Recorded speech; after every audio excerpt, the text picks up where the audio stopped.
Hi there, it's your second favorite DP right here, okay? No, that's Deadpool, you silly little Hufflepuff. Anyways, I'm gonna need you to shut up that pretty little mouth of yours and pay attention because the show's about to start, alright? And, I don't know about you, but I know who's my vote for sexiest ex-soldier turned pop culture show host. Alright, enough foreplay, let's get on with the show.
Every week's an epic feat. They shed light on what's the trend. When will the madness ever end? From movies to the latest shows, you never know how far they'll go. Come aboard and take the ride. Let's uncover what's inside. Warriors of the night, here to fight. Pop culture explosions in the spotlight. Tune in for laughter and some cheers. Legends rising through the years.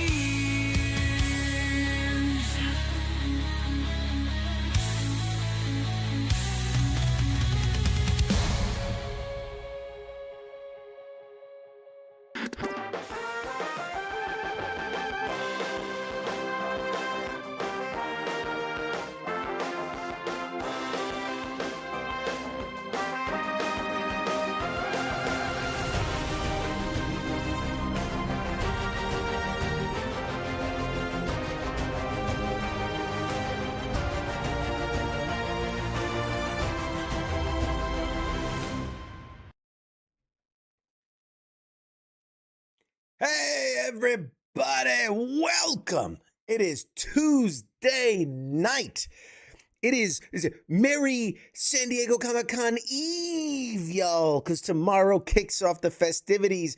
I am CQ, It is Tuesday night. It is July the 21st, 2026, and this is episode like 247, I think it is, of Pop Culture Warrior. It's the show where I stay up to date on all the ins and outs of what's happening in pop culture so you don't have to. I'm so fucking excited. I do my little Trump dance. All right, but I can't do it alone, ladies and gentlemen. And no, you might think a certain mad co-host is going to be here, but no, we're switching things up tonight. We give you the Angry Elf, ladies and gentlemen. Ah! It says Mad Hello Mike. there. I forgot to change the name. Ah! It says Mad Mike. that's fine. I'm the better version of Mad Mike. It's fine. It's fine. We'll fix it in post. It's fine. It's Yeah, fine. exactly. Hey, wait, we're live, right? Yeah, we're live. Hey, everybody. How are y'all doing tonight? How are y'all doing? It is a beautiful Tuesday. Depending where you live in the world or you're on fire, one or the other. Sorry about that. Sorry about it. Where the fuck? There it is. Let's fix that in real time. I'll fix it. There. All Control, fixed. Alt, delete. All fixed. Yay! It's Hi! Angry Elf. And now I've taken you off mute so people can actually hear you. Oh, so I've been talking this whole time and no one can hear me. Oh, well, great. Well, first of all, my first question is, do I sound like RoboCop? Dead I or know, alive, right? You're coming with me. Is the sound good? I think I fixed it. I don't know, man. Whatever. Hey, El Gato Goat Gator, what up, man? Wayne, what's up? How y'all doing? Anubis in the house. Hey, everybody. 108 degrees? God damn. No echo. There's no echo. We did it. CQ's gonna die. No. He died doing what he loved, fixing technical problems. Oh God. I am in a tizzy, ladies and gentlemen, because I have been non-stop preparing for San Diego Comic-Con. It is a massive, massive undertaking. And let's take a look at the tracker.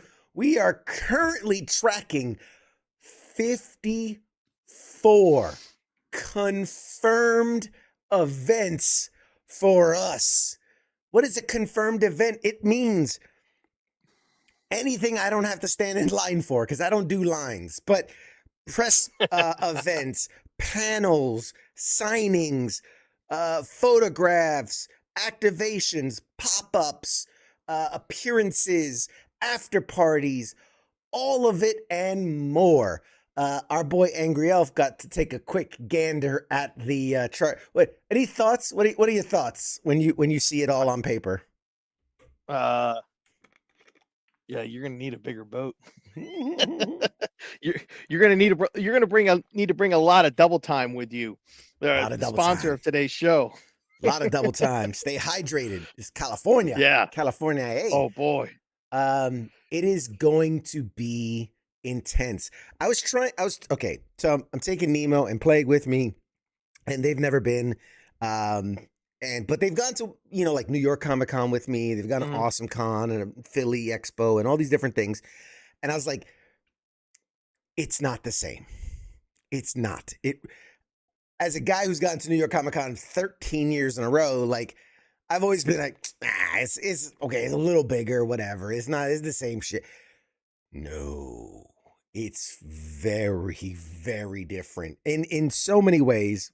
But from the sheer grandeur of it, to put it in perspective, across the street from the convention is the San Diego Padres Major League Baseball Stadium.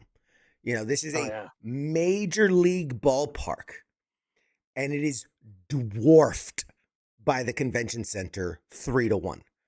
Look at Google Maps, pull it up. The convention center is 3 times bigger than a major league baseball stadium.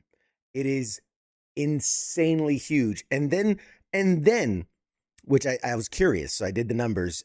Square footage, New York Comic Con is 1.6, something like that, million square feet. San Diego Comic Con is 2.6 million square feet. So damn near double the square footage of New York Comic Con. And then on top of that, the thing that blows me away the most is how much the city or the downtown of San Diego transforms into Yeah. Comic Con. You can't walk anywhere without, like, all the businesses are involved, like all the hotels. So there's the Hard Rock, there's the Hilton, there's the Bayfront, there's the Seaport. They're all taken over. They're all taken over head to toe. Even the like for what is essentially a 4-day event, they do the whole skin of the building. You know, like the ticker or this, like, I don't know, Yeah. vinyl wrap. I don't know what the fuck you call it, but it's all done up. Every building, every sign, the gas lamp quarter, which is a huge iconic part of downtown San Diego. The arch is now a doomsday arch. Nice. Everything, every part of San Diego is transformed for San Diego Comic Con. It is an incredible thing to witness, an incredible thing to see. You guys, if you ever get the chance, go. I tell people all the time, it's worth going to San Diego Comic Con even if you don't have a ticket. Even if you don't have a ticket to get inside the convention center, it is still worth going to San Diego Comic Con because of all the activation, all the events, all the parties, all the things off site, most of which don't require a San Diego Comic Con pass. You guys are funny. What up, Gutto?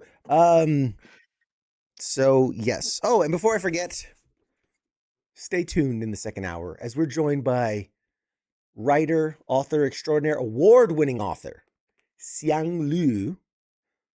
And we're going to talk about his new book, Ghost Cities, which comes out August 25th. I got an early review copy. It is phenomenal. Definitely worth a read. And wait till you hear about this. It will blow your mind. It will blow your mind. Wait. But yeah. Wait a minute. Mhm. You can read? Or does Mrs. CQ have to sit there and read to you? Yeah, my little one, my son, reads it to me. He Okay. yes, he helps me with the big words. He helps me with the big words. I can do a lot of the He helps you sand them out. cow and dog and the. Quick question. Yes. Segue back to Mhm. SDCC. Is it in the gas lamp quarter? Is that where it's at? So the gas lamp quarter is like across the street from San Diego Comic Con. So like when you see the classic images, right? You're looking at San Diego from Yeah. like straight on. The person that took that is probably standing in the gas lamp quarter. Okay.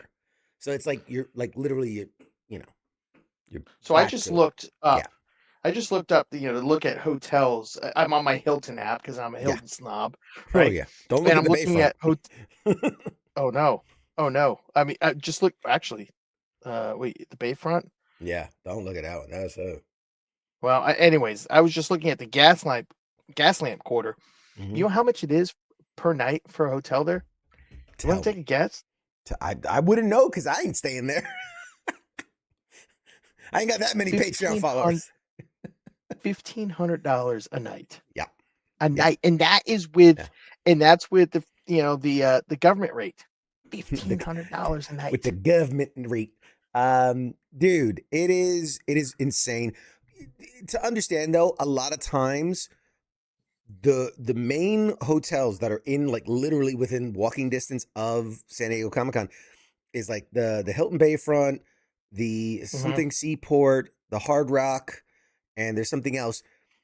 A lot of those end up being rented out by either celebrities, right? The big Oh, yeah, name of talent, course. so that they're close, or a lot of the production companies. So like your IGNs, your Marvel, your DC, all the Yeah. big companies, they just take out like whole floors, for all their production stuff and to have people on site.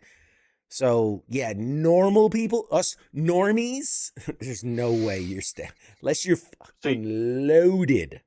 You're not staying there So you're staying somewhere, in like Oregon. Like, it's you're a bit of a staying in hike. Oregon. It's a bit of a hike, but it can't beat the rate. The rate is amazing. Um, so So are you going to be deducting your Uber rides? yes, yep. I'm gonna be building up them frequent flyer miles, flying into San Diego every morning. No, yeah, it's gonna be a lot. I got to share one thing just because I'm so fucking excited. I'm so excited, and I hate like talking about things before they happen because then something happens and it doesn't happen, and then I look like I just made the whole thing up. But fuck it, I'm so excited. I mentioned last week that I feel like every 90s kid has one shared dream in common. And you know what that is? You know what that is? What's that? To be Nickelodeon slimed. That is every kid in the 90s was like, I would give my left leg to get slimed by Nickelodeon.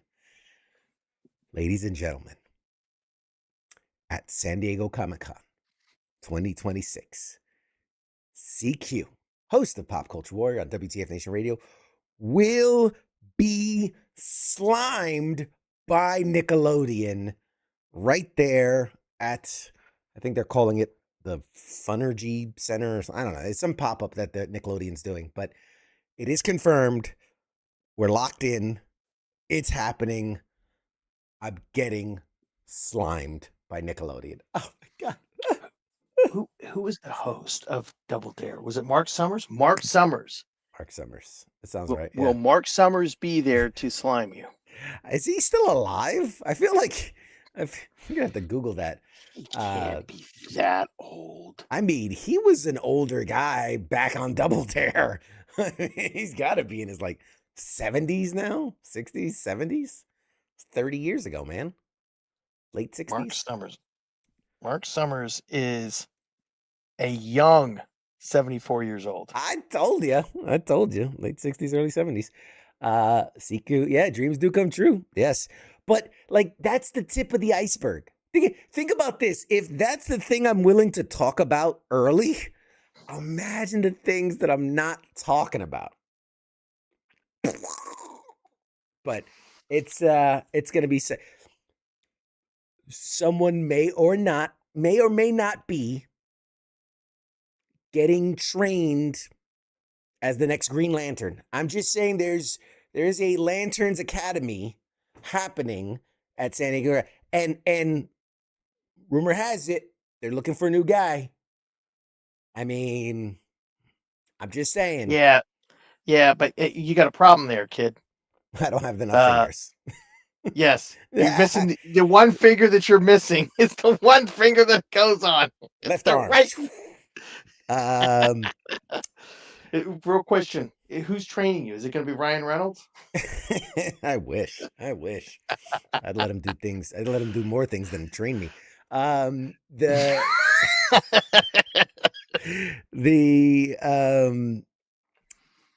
mean, when we talk about the lantern power, it's all about will, right? It's willpower.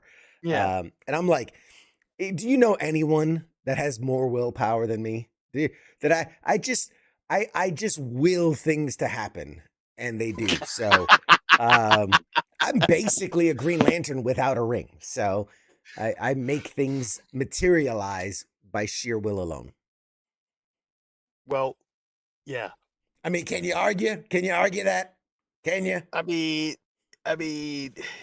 you have made some things happen. Not a lot, but some things happen. How dare you? All of this came from here. This was a dream, a wish. I just was like, and then this whole thing happened. All right. All right. This, all of it. Anyway. It's gonna be a blast. I'm so excited. I'm literally over the moon. It's a ton of hard work getting everything ready. But yeah. You were saying you packed. Did you pack airborne or something that's going to prevent you from getting The convention con crud? crud. The con crud. Yeah, the con crud. I go to so many conventions a year at this point that I think I've been inoculated from every variant, every strain. Femvet Nation, the CQ lantern, dude. I'll do it. Don't dare me. I will. Yeah. Dude. I was joking. I am a trendsetter. This whole cyclosporian, whatever the fuck, that's going ape shit wild on the world. You know, the bacteria parasite. Yeah. I had that months ago. I was one of the first people that caught it. I'm fucking patient zero. Everyone else is just copying me. That's all I'm saying. I'm a wait, trendsetter. going to Taco Bell does not count as you getting that. Dude, when I took that trip to Florida, bro, 3 straight days, bad, like real bad, like almost rushed to the hospital bad. Wow. Yeah. So, but all better. Anyway, point being, I can't be killed. Nothing's taking me down. I mean, yeah, I guess. You know, or because didn't you say you expired twice on the operating table? So Yeah. one could say, Once on the operating table, once in the ICU. Yeah, that's it. Yeah. so one could say the first time you tried to get into heaven and they kicked you out. The second time you tried to get into hell and they kicked you out. So no one wants you. So you're stuck walking this Yes. planet for the rest of your. For the rest of time. Yes, it could be. So but real now quick, you're a superhero. yeah, I wish. Real quick, we got to talk about this. Oh no, you're in the way. Hang on, I'm gonna move you for a second.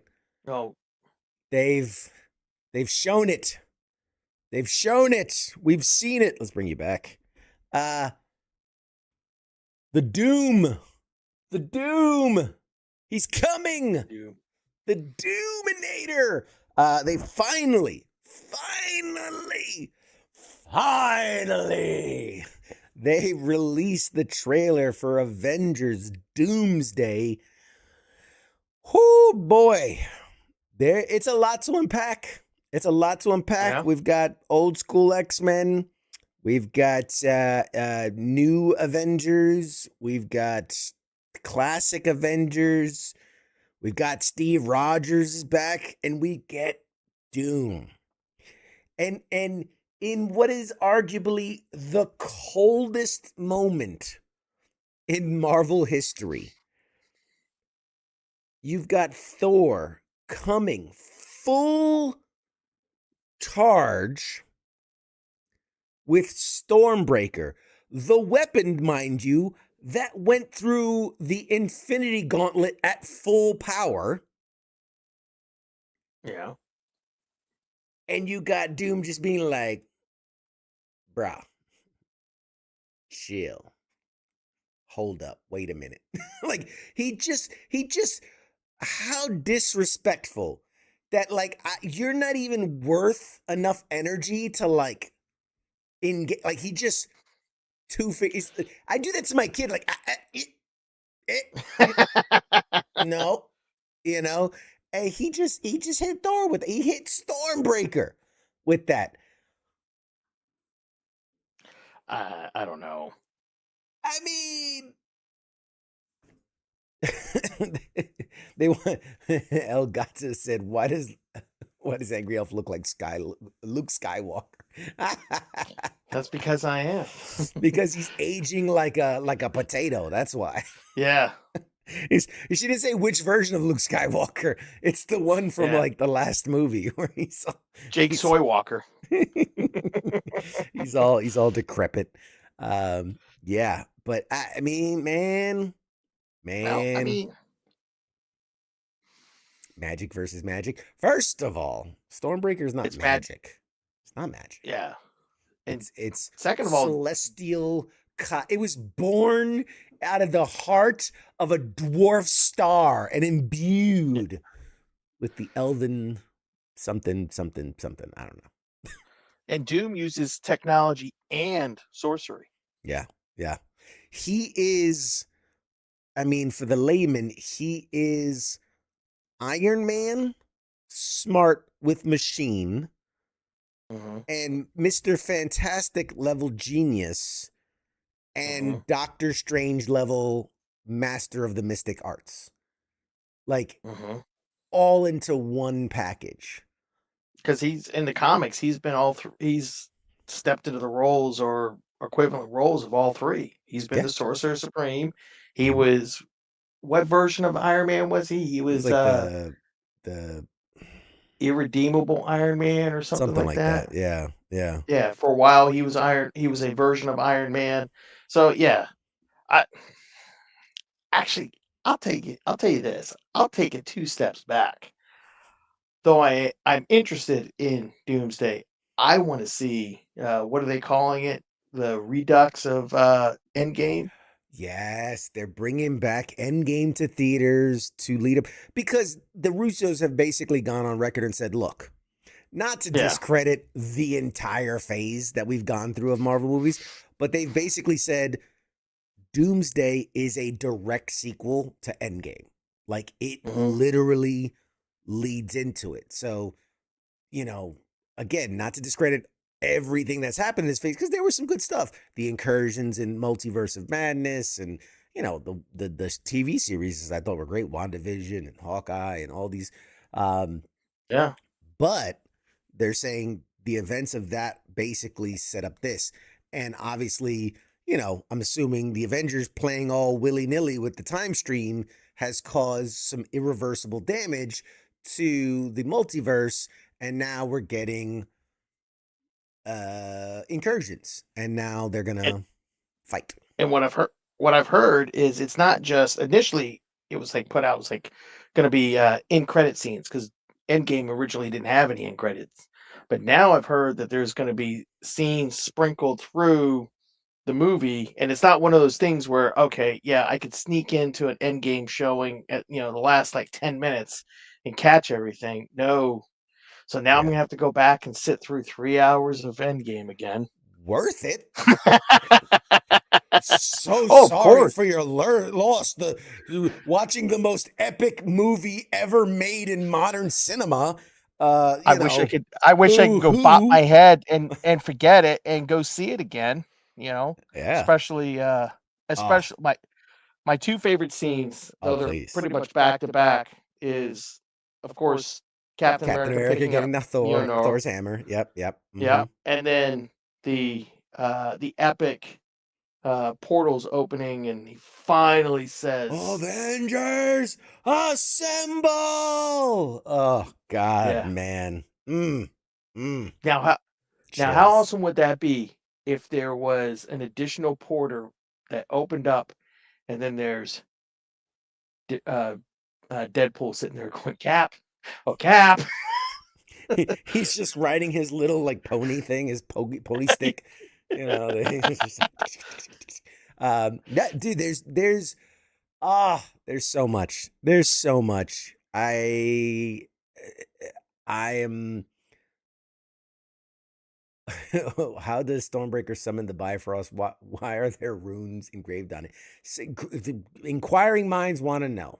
Inquiring minds want to know. It's interesting. So the big theory, with the reveal, obviously that Chris is coming back as Captain America, with with the long locks and the beard. The prevailing theory is he's not good Captain America. That he's very much bad Captain America, and he is playing for the opposite team. The way that we have a familiar face playing a villain, the big twist would be we have a familiar face playing a villain, and that he's, Captain Hydra or something. Um, it's gonna be a lot. It's gonna be a lot because you got the Fantastic Four, you got the Black Panther people, you got the Wakandas, you got the Namor's people, the Atlanteans. You have the X-Men, my God, both ones that exist and ones don't exist. You've got it's so much. It's I don't know. I don't know. I, I don't know how you make it make sense. I just think it's going to be one of those things where you're just going to have to Wait take and it in see. and then let it digest, and you might have to go see it a second time or a third time. Or If the like me, rumored, 40. yeah, or if the rumored opening act or the opening scene is true, that's going to be something that's almost 25 years in the making. Because I mean, yeah. originally, I don't know if you know this, but Hugh Jackman was supposed to guest appear or cameo in the first Sam Raimi Spider-Man. I Did you didn't know know that? that. No, I didn't know that. Yeah, they couldn't find what was it? They couldn't find the Wolverine costume or something like that, so they just cut it. But yeah, it That's would be funny. cool. It would be It'd be cool. We'll interesting. see. It'd be interesting. At this point, it's just like when Endgame first came out, where it was like, at this point, everyone and their mother has been speculated to be in this movie. Yeah, If fucking Bugs Bunny and Donald Duck don't appear at some point, and Mickey Mouse comes running across, it's a letdown. But um, you gotta trust the Russos. They have knocked it out of the yeah, park pretty much every time they've come up to bat. So, um, yeah. They've it's done four phenomenal movies, and they got better with every each time. outing. Yep, yep, Yeah, yep. Anubis says there's one theory out there: when Tony snapped his finger, it caused a new branch. At this point, they've caused so many branches. I mean, if you've watched the Loki series and all, the multiverse is a mess right now. Um, and the whole Kang the Conqueror thing, it sucks because I think that could have been something really good. I think it could have been really, really, like, take all the outside drama out of it. Um, I think it could have been, I think it could have led to something seriously cool. Uh, a lot of people mocked the way he got taken out by some ants in Quantumania. I'm like, but that's the thing. Like, it's an infinite multiverse. There's hundreds of thousands of him. Doesn't mean that's the most exciting one, you know? yeah. I think it could have Did been cool. you? Speaking of Kang, let me Hmm. pull it up. There was a thing out there. Hold on. Send it to my buddy. Nope. Oh shit. Sorry. There is a offer out there. Okay, Marvel posted a 10,000 reward for whoever writes best reason all those Kangs died. I saw Yeah. that. I don't believe that at all. That's Oh, I some know. hokey, silly nonsense. Um, it would be great. It would be great if it were true, but because then it means they actually want to make it good. Right.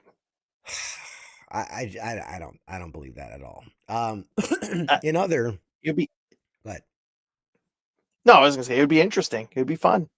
I mean, yeah, I could pitch I've got ideas. I could pitch them. But Yeah. no, speaking of the X-Men universe and all that, the big news that a lot of rumors were going around was that Adam Driver, the first news broke, Adam Driver is definitely being cast as Magneto. And we talked about this last week Hmm. and it was like it doesn't track. It doesn't seem it just doesn't work on a number of levels unless they completely rehaul the character. So then later in the week after our episode, it broke that, oh, no, no, no. He hasn't been cast as Magneto. He's actually been cast as Mr. Sinister. Now, I could totally see Adam Driver as Mr. Sinister.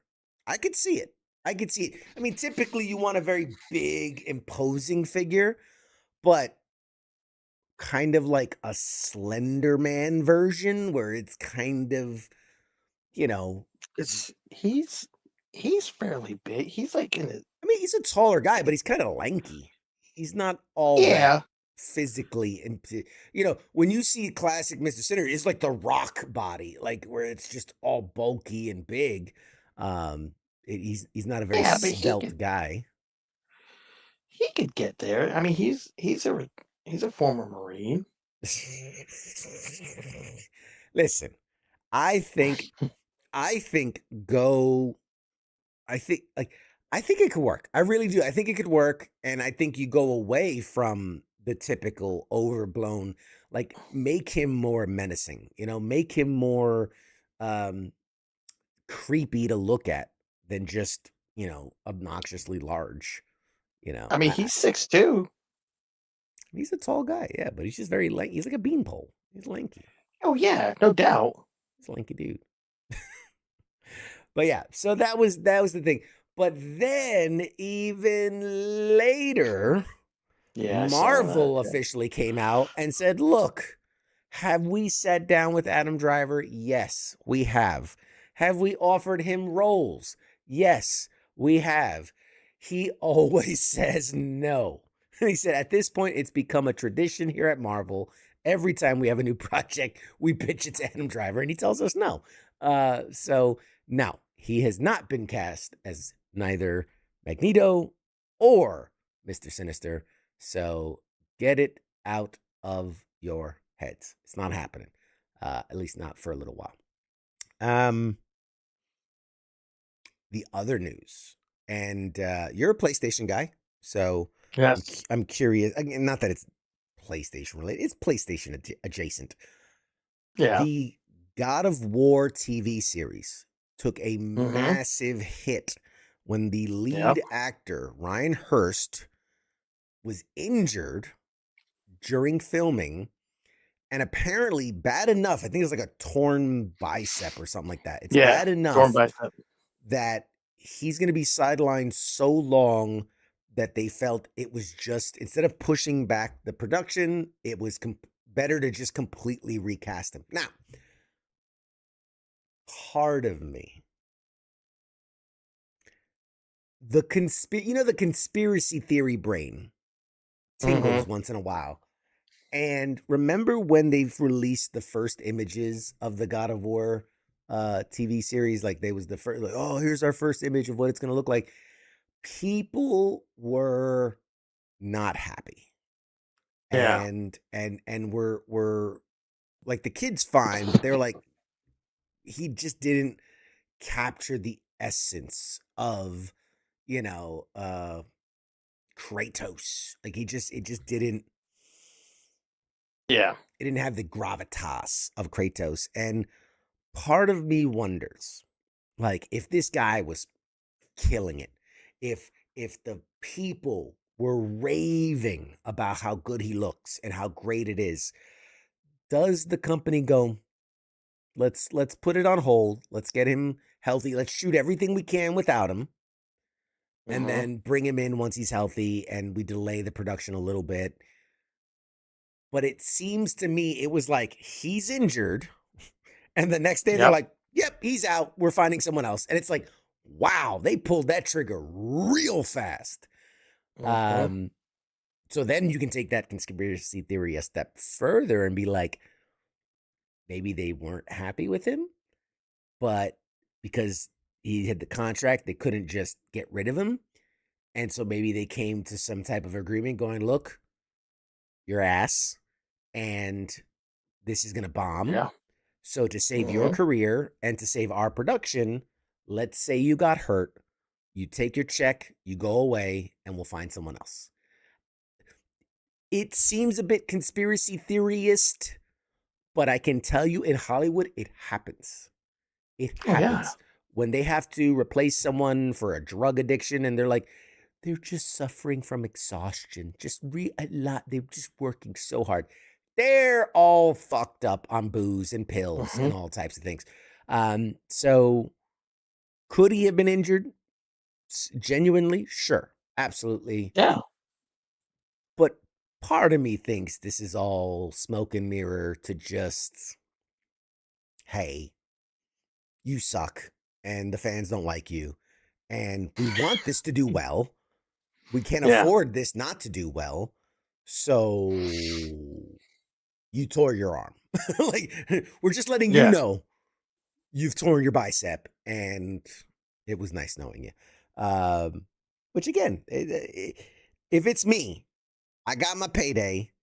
I get to save face by being like, oh man, if only, and I go on vacation for a while I recover. I mean, I'll take that. I'll Yeah. take it. I mean, they could church it up too. I mean, it's a paper cut, but they made it out to be like his arm got cut off. Yeah. You know, Yeah. and so Yeah. they tell him to stay out. Hey, here's an extra couple $1,000. Stay out of the public eye for a couple weeks. Whenever you go out, just walk around like this. With your arm. Yeah. But it's just slinging. It's like the was the old workman's comp, like, you Yeah. fake, you gotta fake it till you make it, brother. Yeah. Obviously, look, I hope he's fine. I hope he's okay, and I hope he recovers and all this and all that. But I don't know, man. It just feels weird that they were so quick to move on. They were ready to go.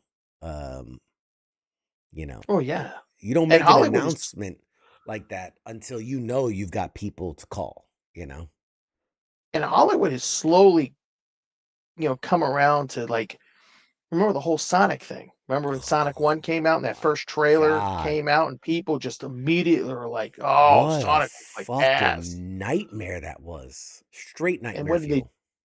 and what did they do? They delayed it 6 months and reworked Sonic and Yeah. what ended up happening? It went gangbusters. Yeah, they're on like number 5 and planning another like 2 Yeah. after this. Yeah.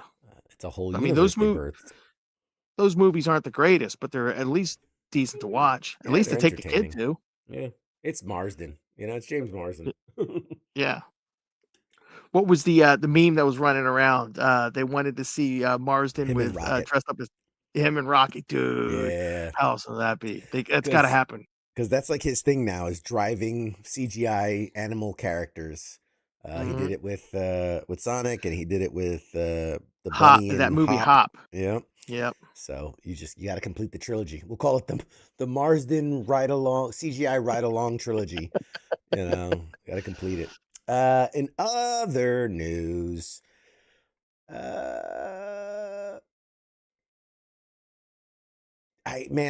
I hope. It's a rumor, but more than anything, I hope this to be true.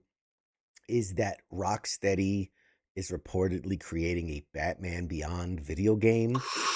And Yes. not only that, the thing that I've been screaming from the rooftops for years is they need a game with the Nemesis system.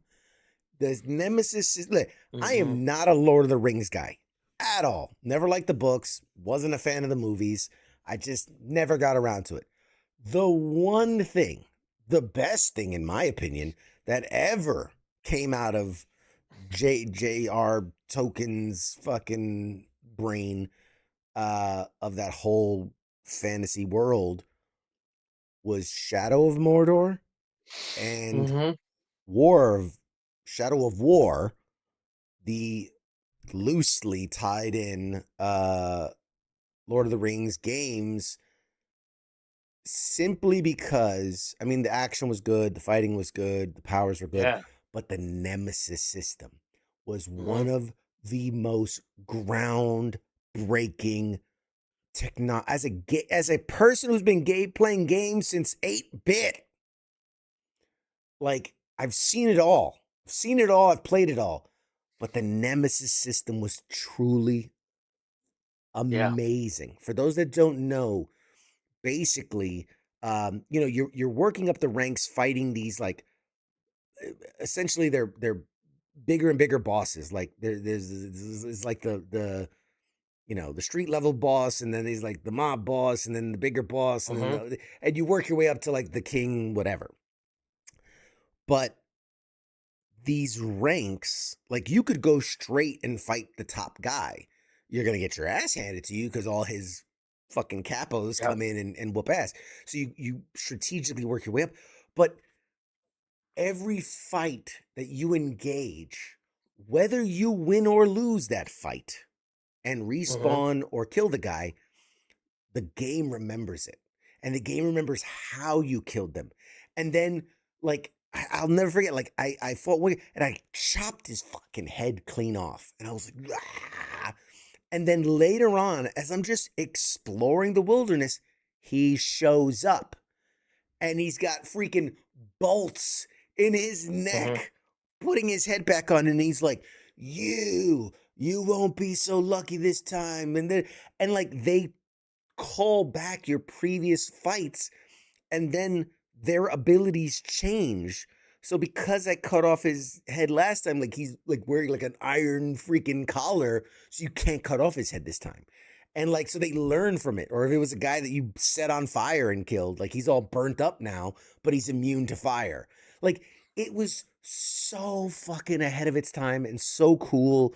You could you could like possess certain low level grunts and Yep. then help them rank up and become overlords that were actually secretly serving you so that you have like an inside guy. Dude, there was so many levels to it. So many levels. It was so damn good. So damn good. And it existed for the first game. And then it existed for the second game. And then they were like, well, this is our proprietary engine technology, and we're not licensing it to nobody. And I think then the studio got bought out by like WB, and then it got Hmm. shelved. And then they were working on a Wonder Woman game, of all things, that was going to be Yep. built on the Nemesis system. And then that got canceled, and it went back into the ether of just whatever. And Right. so, if this is true, I can think of no better game franchise, honestly, than one with Batman at the helm, where utilizing the Nemesis system, like I'm already imagining, like, you have to take out lower level henchmen to find information about where their boss, the Riddler is, or Two Face is, or the Penguin is. And then, like, you could not necessarily brainwash them, but you could like force them to be your inside guy and Hmm. and infiltrate and climb up the rank. Like there's so many things you could do. So Oh many yeah. things you could do. Ah, please It would God. be great. Please let it be. Please let it be. Um and and honestly, every time, and this goes through the comics, the cartoons, the movies, you have the classic Batman. And then you have Yeah. Batman Beyond. You have the future Batman.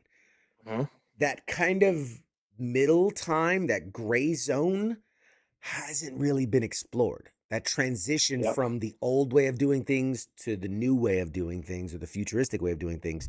So I think a game could live in that moment so well, right? Like an aging Batman who's having to rely more and more on technology and more on, the suit and the gadgets and all the things.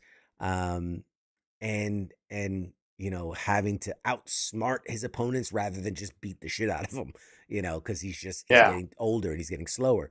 Um, oh man. Why just give me the money? I'll do it. I'll do it. I'll I'll put it together. Give me the license. Give me the money. I'll fucking do it. Like I'm Well, not wait a doing minute. enough shit. Well, wait a minute. Batman Beyond. He was yes. You had an old Bruce Wayne, Hmm. but he was the man in the chair. Remember, you had Yeah, Terry Terry McGinnis McGinnis. Yeah. as. I mean, and now give me a game. I am all for a really good Batman Beyond game, but people have been fan casting a Batman Beyond movie Mm-hmm. for decades. Mm-hmm. Come on, give me a Michael Keaton in the chair, or well, Val Kilmer's dead, so I don't want George Clooney. Ooh, what about like 10 years from now? Ben Because how Affleck. old is Christian Bale? Oh, well, Affleck. Now, well, Affleck would be. But I'm just saying, one of these actors that has played Batman, bring him back Adam as West. Bruce Wayne if he was still Imagine alive. Adam West as the Bruce for fucking Terry Yeah, hey, McGinnis. it could Well, work. well, Terry, use the Chum, Batwing. old chum. Reach into your utility belt and grab the bat spray, the shark spray. Yeah, yeah. Oh No, but God. and then you know, on this whole thread of Batman, did you Mhm. how do you feel about DC animation? Are you a DC animation guy? Honestly, it's one of the biggest strengths I think DC has is their Oh yeah. yes, I know Adam West is dead. I know that. Just being silly. Jesus Christ. Can't even crack a joke over here. God The, damn. the freaking uh, Wikipedia police over here. Adam West is dead. Yeah. Yes, I know. Okay, I want them to bring him back and puppeteer him like freaking Weekend at Bernie's. Well, old Oh, chum, go Weekend get at him. Bruce's. Weekend at Bruce's. Weekend in the Batcave. Have Jack Nicholson play old Batman. I don't, I don't like it, Jack Nicholson, but you know who I could see as an Who's that? old Batman.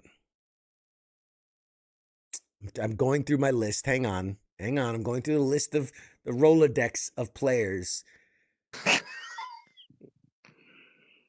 What about Yeah. Jason Statham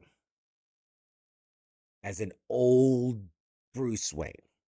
Right? Action star who's kind of getting older. I mean, the accent would be pretty rough. But We can work on that. I mean, because like you can't do Stallone, you can't do Schwarzenegger. I'm trying to No. think Steven Seagal as Batman. No. uh, No. trying to think who would make like maybe a Pierce Brosnan. Like he's kind of getting old, and I No. mean What's his name? Oh, gosh darn it. Liam Ah, Neeson. no, because no. I know who you are, Josh Joker. Brolin. Ja- Josh Brolin. Now I know he's played um Cable and Thanos and a bunch of other people. yeah. Now, you know what? Brolin would strike. You know what?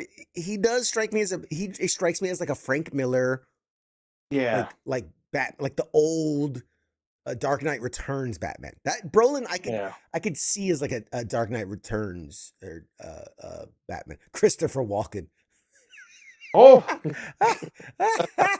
No, Clint Eastwood. Clint Eastwood as yes. an old Batman. I could buy that. I could Yes. I could buy that. Like a guy who just refuses to fucking die from sheer force of will. Like I've been through too And much. and I could see that. and the fact that he's in his 80s, Dude, he's older than that. I right? think he's in his 90s now. Is he? Like John Hamm or Jensen. They're too young. We're talking old Too young. man Bruce. We're talking old man Bruce. John Hamm in another 20 years, 15 years. Uh, How yeah. old is Clint Eastwood? I'm How telling you, old? he's got to be 90, He can't do it. He's too old. 92, 93. 96. Like Holy. now, granted, he would all be doing is pretty much sitting in a Yes, chair and all sit in that the stuff. chair and pet the But dog.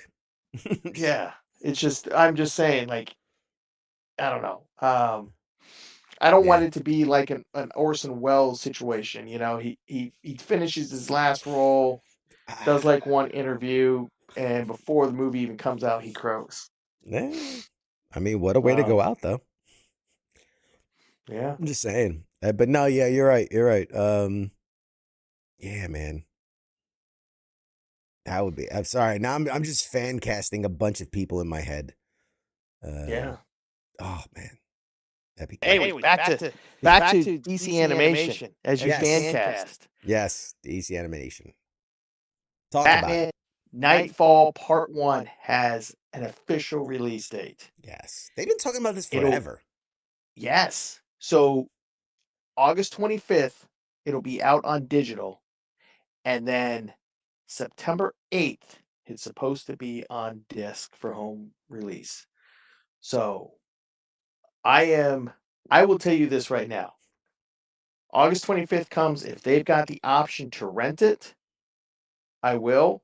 And then when it shows up on disc, I will get that because I'm excited about Nightfall. Can I be honest? Can I be honest? Can I be frank for a second? Can I be I vulnerable? mean, yes. I wasn't always the biggest fan of the whole Nightfall storyline. Like Really? I get it. It's pivotal. It was groundbreaking. It was backbreaking, literally. Um, Yeah. I don't know, man. I never, and I like Batman. Of the DC Yeah. characters, I like Batman. Um, I never liked the what was it, the Archangel? Was they called not Archangel? Oh, you're talking about Azrael, Azrael, yes, thank you. John Jesus Paul, Christ. Jean Paul Valley. Yes. Azrael. But what did they call him when he took over the mantle? They called him something. It was like Arch Well, he was Knight. still no, he was still Batman. They just the fan name for it now is Asbat because yeah, combination of Azrael and Batman. But no, he was still Batman. He was just it was just a different Yeah. take on Batman. He It was had that yeah. whole I don't he had the art like the battle armor oh and that suit is so awesome. I'm I sorry. didn't I didn't like it. I didn't like it. I I'm this Wasn't a fan. between I will tell you that story between that storyline and the death and return of Superman, that brought me over to DC. And it was so 90s because that was peak 90s. Uh, DC was trying to compete with So um, funny. Marvel, and I think that was right about the time Image came out. So, um, you know, competing with Spawn Yeah. and All the Rob Wildcats, Liefeld stuff. And just yeah, Todd McFarlane, Rob Youngblood, Liefeld, just the big shoulder pads yeah, and yeah, oh guns yeah, 100%, everywhere and armor. Listen, and you ultra had to violent. pick, yeah, you had to pick the two storylines I'm the least fan of in DC history. The death of Really? Superman, and because here's the thing. Here's the thing. Like the death of Superman was treated like an event, and I remember. I Oh, remember it so being do on I. the Yeah. news. Like Yes. there were people crying at Hmm. the death of Superman. And even as a kid, I just remember being like, it's a comic book character. They'll just bring him back in a year Yeah. or in a month, in a Yeah. week. Like nobody believed. Who truly believed? No, Superman's really dead. He's never coming back. Batman broke his back. That's it. He's done. Like he really never. He can't walk. Like nobody buy this nonsense. All characters come back, but the whole Superboy and Man of Steel and Cyborg guy and all these spin-offs of Peter Weller, I think could do it. Peter Weller as an old Batman. I think he could do it. I think he could do it. Yes. I think he could pull He it off. could. Yeah, that's a good call. Good call. Tom Oh, Hanks. Tom Hanks too sweet. He's too nice. and you know what would be the connective tissue? You What's that? mentioned earlier the Dark Knight Returns. Frank Miller. And speaking of DC animation, when they did the two-part Dark Knight Returns animated movie, do you know who voiced Batman? I'm gonna guess Peter Weller. Peter Weller. There you go. He's Yep. there. He's there. Yeah. I would have said fucking Kevin Conroy. I think Kevin Mm. Conroy was getting to an age where he could play a live action old Bruce Wayne. I mean, he did it in the Arrowverse crossover Yes. in The the one Infinity episode. Earths. Yeah, Yeah. where he was like evil Batman. I think he was getting to an age where he would have been perfect. And he already has the voice. He's got the voice. And now he's Yeah. just got the acting chops. And but yeah, unfortunately he died. That's a bummer. At, at the rate we're going, by the time they make that movie, your original comment, Ben Affleck, he'll be old enough. Yeah. Yeah. Yeah. You know. Or you really screw with people, bring in Matt Damon to play old Bruce Wayne. Oh, Jesus. How you like them No. apples? Hey Terry, you like them apples? Yeah.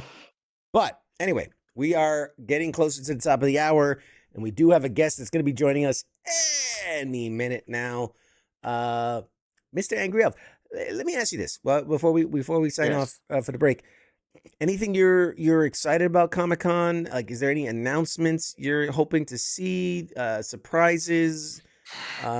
What's kind of got you all hot and bothered for Comic-Con? I want to see what Hasbro announces because they've already announced they're going to do some reveals tomorrow, I think, but they've got the license for Zelda action figures. I want to see that. I want to see what they're announcing for the second half of this year, especially with the G.I. Joe classified line. Yeah. I'm trying to wind down. I'm trying to get off that plastic crack, and it doesn't work.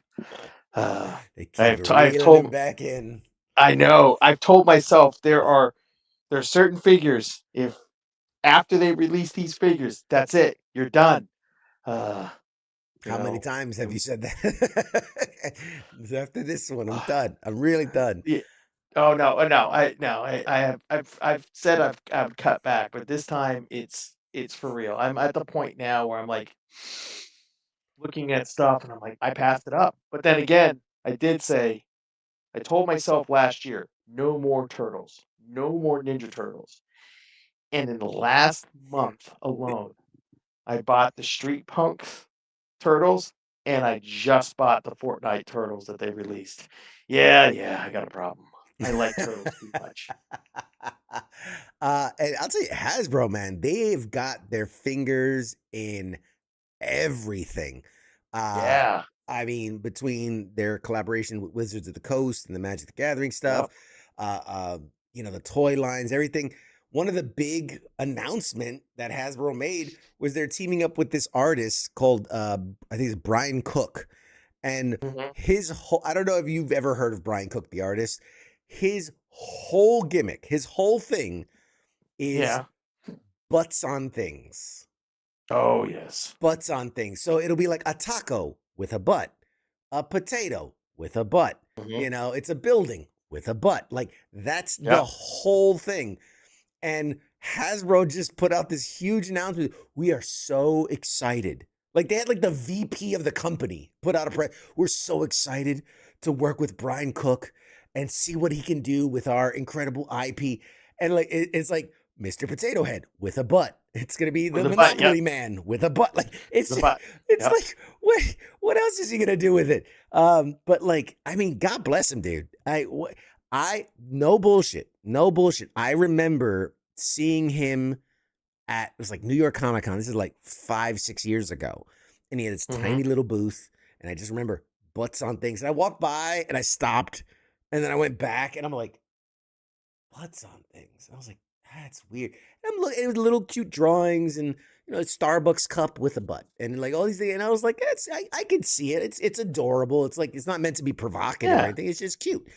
And then I just remember every year going back and his booth got a little bigger. A little bigger, Mhm. a little bigger. And I literally have it just off screen over there, but I have the 2024 New York Comic Con exclusive. It's Lego Spider-Man with a butt. Nice. So I should pull it down, but it's up on my wall. So like, good for him, man. Talk about hustle and grind and Yeah. making it work. He's killing it. But yeah, so yeah, the point being, Hasbro is just they are just slowly they're like Disney. They're just Yes. slowly absorbing into every facet of everything. Yeah. And The only mhm. the only problem that's going on with Hasbro is this move to Boston, because they left Pawtucket, Rhode Island, and they're moving to Boston. And the biggest problem is, and it happened with the GI Joe team. Uh, but what the company told their people is, you can keep your job, but you have to move to Boston, or you can make the commute from Rhode Island to Boston, or you can go find a new job. What ended up happening? Majority of that development team for the GI Joe line, they left and they went to a rival toy company, Big Boss Studios, and that's another reason why I'm kind of like, yeah, I'm done. You know, because we'll see what happens. But I've got one character left in my mind, and the Who is rate it? they've been going, Globulus. If you Globulus. remember GI Joe the movie, the Yes. Yes. oh god, what's his name? Meredith Burgess' character, the guy that had the monocle, and he sat in this kind of like Wow. That's a slug deep thing. pull. Shit. Yes, it's the last figure I really want. Outside of that, I'm I'm pretty much done with GI Joe. I've collected what I want. Uh, as far as the only other stuff, only want to collect finish off my X Factor team. With Havoc and Polaris. Okay. Um, Okay. Okay. and then after that, I'm good with Transformers. I might be done, especially with Uncle Todd losing the DC license. You know, we'll see what happens next. Yeah. Oh well. All right. Well, we're gonna toss the Yes. break. We're still waiting on our guest. I'm gonna shoot a message and just see make sure everything's okay. Yeah. But yeah. Hey, ladies and gentlemen, this was Angry Elf. Say goodbye and or maybe he'll be back. Bye. It depends. It depends what happens here on the break. But in case All you want right. to say a quick bye and see you next time. Bye, peoples. Maybe I'll see you again. Maybe I won't. Maybe I'll see you another day. Uh, go Red Sox. Hey. Oh, don't give me that. Boo. They're on a winning streak, 14 straight. Ugh. Tomorrow's a doubleheader. It could by this time tomorrow we could be sitting there Baseball. freaking baseball. Ugh. Gross. All right, guys. We'll be back with more right after this. Schutz.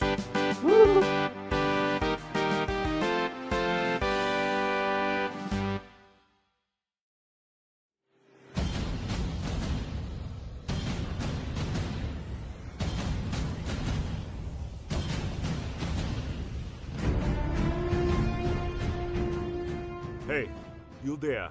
Yeah, it is right, you. Let me ask you something, alright? Where the hell do you think that you're going? Oh, what do you think because the show is going to commercial that means you get to just walk away? Well, CQ asked me to pass on the little message, alright? And it says, I'll be back.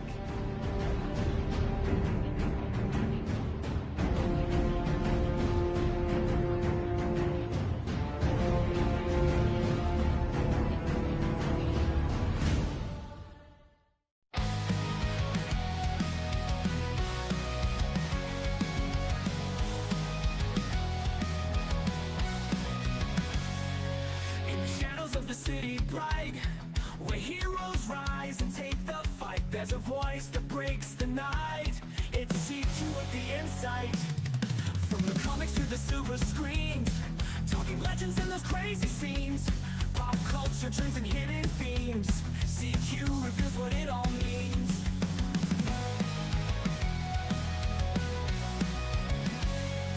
From the comics to the silver screens, talking legends and those crazy scenes, pop culture trends and hidden themes.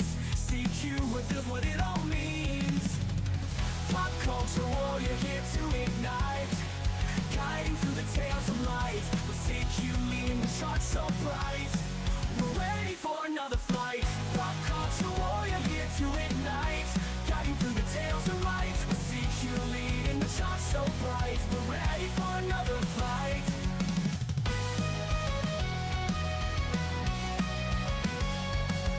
Marvel at the twists and turns. Villains playing, heroes learn. Every episode we'll discern lessons from the past to learn. Games we play and books we read. Teachers lessons what we need. Memories that make us bleed. Together we will take the lead. Pop culture warrior here to ignite. Guiding through the tales of light. We'll seek you leading the charts so bright.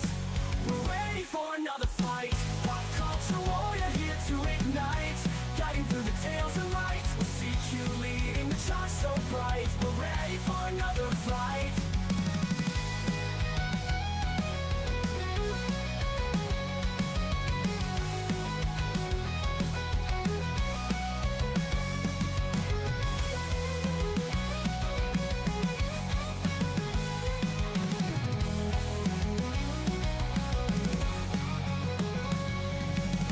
Pop culture warrior here to ignite. Guiding through the tales of light. We'll seek you leading the charts so bright. We're ready for another flight.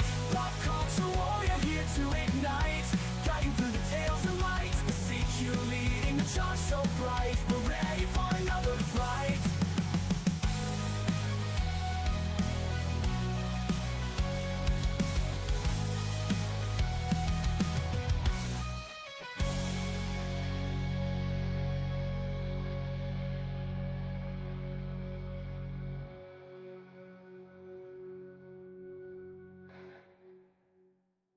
Hi there. You're watching Pop Culture Warrior.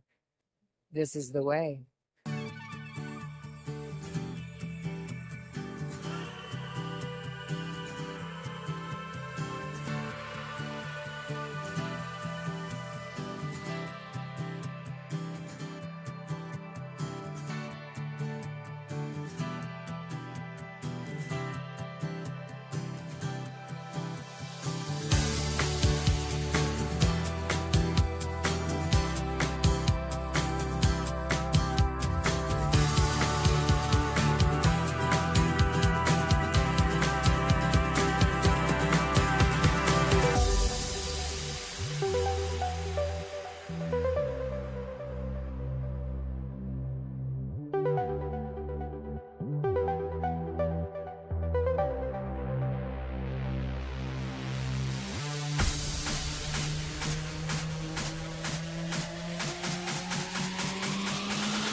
Hey, everybody, welcome back to Pop Culture Warrior. Oh, my goodness, who's excited? I know I am. We have been talking all night about San Diego Comic-Con and kind of all the things leading up to it. And that's really how I kind of found out about my next guest. So, without further ado, tonight's guest is an award-winning author whose work mixes mythology, movies, cultural identity, satire, and some wonderfully strange ideas. His latest novel, Ghost Cities, follows a Chinese-Australian translator who gets fired from the Chinese consulate after everyone discovers that he does not actually speak Mandarin and has been relying on Google Translate. From there, the story expands across ancient empires, abandoned megacities, filmmaking, romance, and the complicated question of where we truly belong. The book endured more than 200 rejections before going on to win Australia's prestigious Miles Franklin Literary Award. And the new US edition, as seen right here, arrives August 25th of this year from Summit Books, and early copies will be available at San Diego Comic-Con. He is also the author of The Whitewash, co-creator of the Beige Index, and the wonderfully dangerous mind behind #SillyBookstagram. Ladies and gentlemen, it is my absolute honor. I'm going to do this right. I swear to God, I'm going to do this right. Please welcome to the show, Siang Lu. Perfect. Did Hey, I get it? CQ, thanks so much for having me. Yes, you Did got it? it perfect. Oh my God, it's so good, so good. I'm going to go ahead and do one quick thing before we get started because, like I do sometimes, I forgot to make sure your camera was set. So hold for applause 1 second, and we're going to fix this live. I told you, if there's one thing I'm good at, is making problems and fixing them live. So here we go. Come on, connect. There we go. Holy moly. We got you now. Sorry about that. Welcome to the show. Welcome Thank to the you. Thanks Insane for having Asylum. First off, man, this book, I don't even know really where to begin with it because there's a lot. There's a lot to unpack. First off, the central premise of Ghost Cities, it's almost impossible not to just love off the rip. A translator at the Chinese consulate gets exposed because he does not actually speak Mandarin and has been using Google Translate. Where did the idea come from? Because I feel like I've seen this on the news. Where did it come from? Yeah, I think I have seen it on the news and on Instagram, on socials as well, where and there's also that question of how much of this is real and how much stage just for the comedic effect. And we love these reels where you've got, I think it all goes all the way back to not even translating, but like sign language translators who get like exposed Yes. later on, right? And they're Yes. just signing gibberish. And that must have lodged in my brain at some point. Obviously, I think probably will not be a surprise to you to learn that I am in fact monolingual as well. So there's a lot of just that, human energy and awkwardness and embarrassment of, that aunts and uncles sort of drop on you. Do you know the language yet? Can you speak? And you sort of just for fiction dial it up to 11, so that's where it came from. Interesting. And you know what? I didn't do justice. I got thrown off with the with your camera. One of the first things I do like to ask, because we are pop culture, outside of your profession, outside of what you're here to talk about, what do you typically geek out about? What is your pop culture fixation? If it's TV, it's movies, it's cars, it's music, it's what are you into? It's definitely movies. I think you probably could have guessed. Excited to talk a little bit about the Beige Index later on. And it's just, I think, probably just coming from a lifelong love of film. And I just watched Oppenheimer just the other day in anticipation of the Odyssey. So I'm getting really sort of hyped up. And yeah, just love films. Outstanding. Is there a favorite of all time? Which one's near and dear to your heart? I'm just curious. Probably the one that I watched most recently. I'm a father of two, and my kids are 9 and 11, and they're really cool kids, and I try my hardest to make sure that I'm sort of imparting some, if not wisdom, like at least cultural knowledge. And it sort of all loops back around because when I was growing up, second gen migrant, moved to Australia with my family when I was 4 years old. So I might as well have been born in Australia. Um, I'm Chinese by ethnicity, Malaysian by birth. And no shade on my parents. They're lovely parents, but like a lot of migrant families, didn't spend a lot of time thinking about the cultural education of their children. And so me and my brother sort of had to figure it out on our own. And consequently become sort of really weird people. Well, I can't speak for him, but definitely for me. And what ends up happening is you sort of find yourself on the page, with fiction, but also like in films, and it's a wonderful sort of universe to dive into. All of which is just a really long-winded way of saying that I recently watched with my kids. I'm a little bit embarrassed. I don't know why, but Bowfinger. It is like the Oh Steve Martin wow. film with Eddie Murphy. It's so Yeah. funny, and like they were just rolling with laughter. They were gasping for air. And this is the bit where Eddie Murphy's like trying to run across the highway, and he's being told that they're all stunt drivers. And yeah, it's just so fun to be able to sit with my kids. And this sort of started because of the Beige Index and the book that I wrote before Go Cities, which is called The Whitewash. And sort of I've got a really bad habit of turning my hobbies into my job, and then ruining the hobby, right? And so for a really long time, because of the Beige Index and because of so many films that I was watching for the Whitewashers research, I kind of just got burnt out on film. And it's actually through my kids and like trying to show them really cool movies. Like, I think probably the correct answer for you, and I realize I'm rambling, but the correct answer for you is Sergio Leone's movies. Fistful of Dollars, like all of them. And I remember showing them to my kids, and they're just minds blown, and also just what's the second film in that trilogy where it's just so. I think there's a certain cultural literacy or film literacy that's maybe missing a little bit in the types of films that are coming out now, and B, um, maybe just the environment that allows films to flourish. Yeah. By which I mean that films these days tend to be pretty black and white, as opposed to films of the 60s, 70s, 80s, which are just very sort of moralistically gray, to the point where we were watching this film and my kids didn't know whether Lee Van Cleef was a bad guy. And that was really fun to sit down with them and just kind of say, well, what do you think? Like, who do you think he is then? And yeah, just to see them really get gripped. It's kind of the joy of my life to sit down with my kids and show them really cool movies. That's so. First, I just got to say, because it was such an eloquent answer and talking about your lineage. It wasn't rambling at all.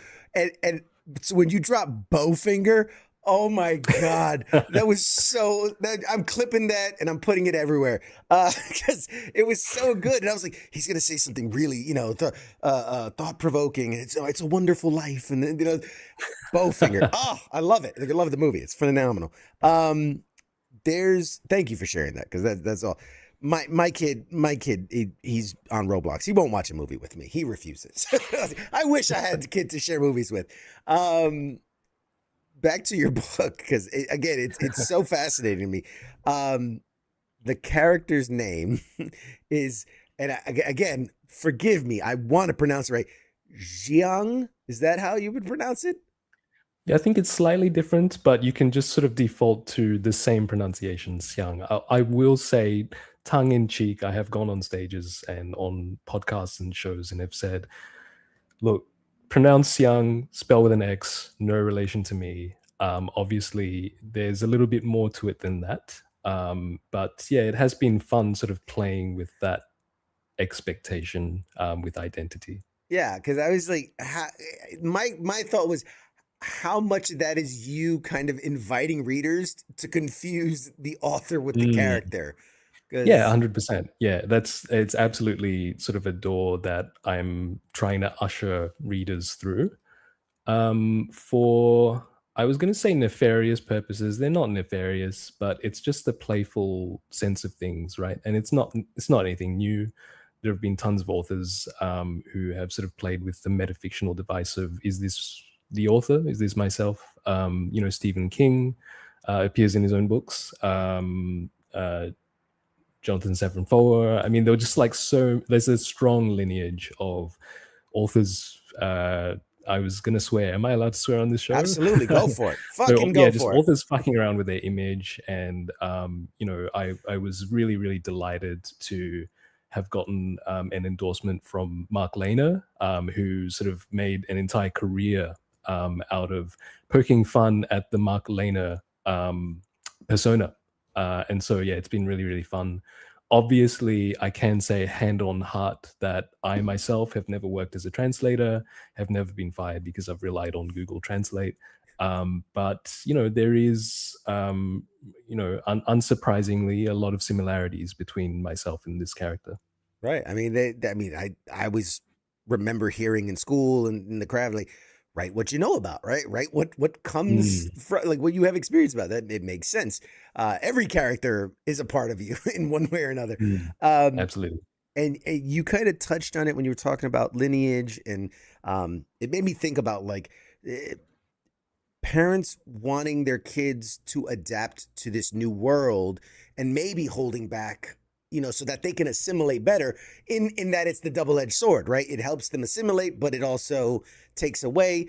And then, you describing yourself as monolingual, and language, especially in this book, but it becomes this, it's a source of comedy, but also a source of shame. So I'm curious, like, was writing about that kind of vulnerability uncomfortable for you? Yeah, absolutely. That's a great question. It was. So there's definitely like a sort of a comedic instinct to my works, and that rarely leads me astray. And what I've found, although I have needed nudging and encouragement, is that the more uncomfortable you make it for your characters, the better the better your book will be. Put your characters in peril, essentially. And I'm not sure that there's very much actual physical peril that these characters go through, but there is some version of that. I'm trying to remember back to the initial conception of the book, and that was definitely there. That was there from the beginning. This character sort of gets embarrassed. He gets fired from his job. He becomes a meme. Hashtag bad Chinese. Hashtag bad And Chinese, I yeah. remember feeling like I'd sort of cracked something. But having said that, and it's sort of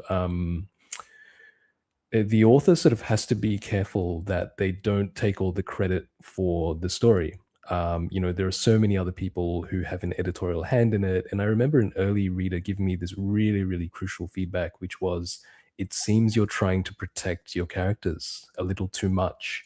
And why don't you lean into the cultural shame a little bit? Because I feel that there's some energy there. And as soon as that person said that to me, that's when the whole book sort of, cracked open for me. Man, that's amazing. Too many people are like protective of their work and like, no, this is the way it should be. This is the way it's in my head. But I think it's beautiful. A collaborative. I did stand-up comedy for years, and some of my best jokes where someone goes, yeah, but if you just put this here and tweak that, and man, oh, now it pops, and I love this idea of hashtag bad Chinese. I really do. Like, what interested you about the way that the internet can take a complicated personal failure and kind of turn it into someone's public identity? Yeah, I mean, that's the absolute inversion of intentions. And I've discovered that as well, in a very complex way. The Miles Franklin in Australia is widely considered to be the most prestigious literary prize. And you sort of get caught in these paradoxical loops. Like, you want to write a book and you want the book to do well, but you don't necessarily think that for the book to do well, you sort of have to be considered a public person. And so as an introverted artist, you're sort of stuck in your room happily, I might add, happily, and working on this little bullshit masterpiece or whatever it is, right? And not really thinking about the idea that if the book takes off, in any sense of that word, that you will be required to go on stages and on shows, and talk to lovely people about your process and all of that stuff. And that's something that I've come to embrace, but it has been its own journey. It's really fucking weird. It's really weird because you end up having to perform yourself, right? Yeah. And that's the nature of the very, very, very niche fame that I've sort of encountered, to the point where it doesn't impact my life daily, which is great. I'm a very private person. But the moment you step into certain rooms, you sort of become the famous person, and then that's troublesome and tricky. And so it's almost as though I wrote myself through the fiction. I wrote myself into being, and I guess I deserve it. Like it's something that I think about constantly. My kids, to my enduring shame and regret, Google me, and they kind of, they're proud of me, they're happy. I do not Google myself, and they're Googling me because they're trying to find themselves, right? They've been with me to events, they've had their photos taken, and they're trying to work out, like, does the internet know about me? And they keep getting disappointed that they're not.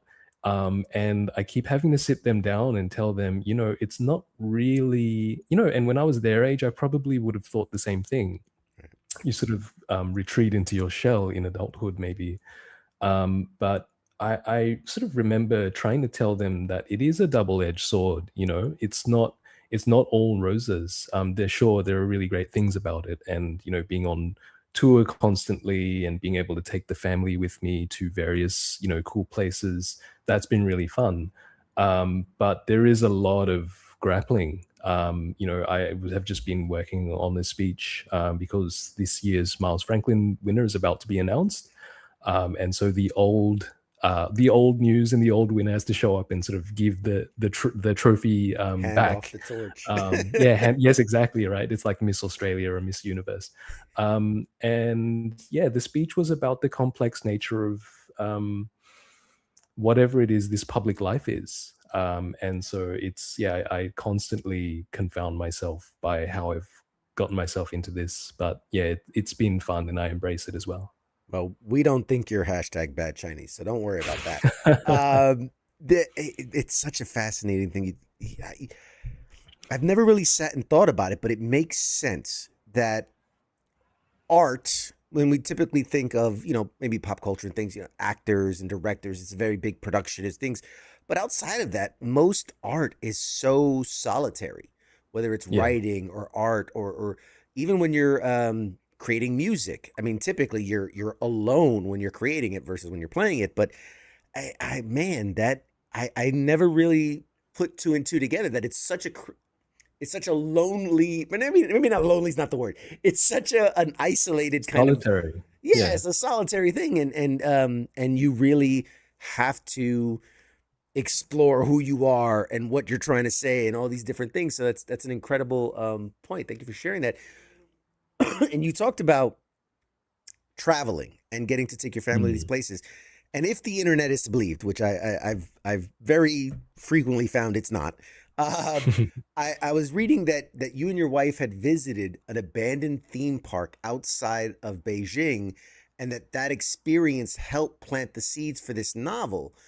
So if that's true, because internet, what fascinated you about that place, and what did it feel like maybe standing in that place that has been built for crowds that's now empty? Yeah, that is indeed true. So you can believe some things on the internet. um, yeah, it came at a really pivotal time when I was working on. I had begun what the book would be, but it was really just scratchings on a notepad. It was really nothing more than that. And there was already a developing obsession with ghost cities. That's sort of the genesis, my curiosity about this. And like a lot of people, came to it through just the media, seeing photo essays of these really desolate cities with, uh, you know, it's so strange to look at these highways and these malls, and they look new, and they are new, but they almost seem like ruins. And so I became really obsessed with it. My wife's from China, and so we on a trip to China to see her parents, visit her parents. We'd actually gone, and I was quite determined to get out to an actual ghost city, but unfortunately, our itinerary didn't really manage the distances we would have to travel. And so I'd found online that there was this abandoned theme park just on the outskirts of Beijing.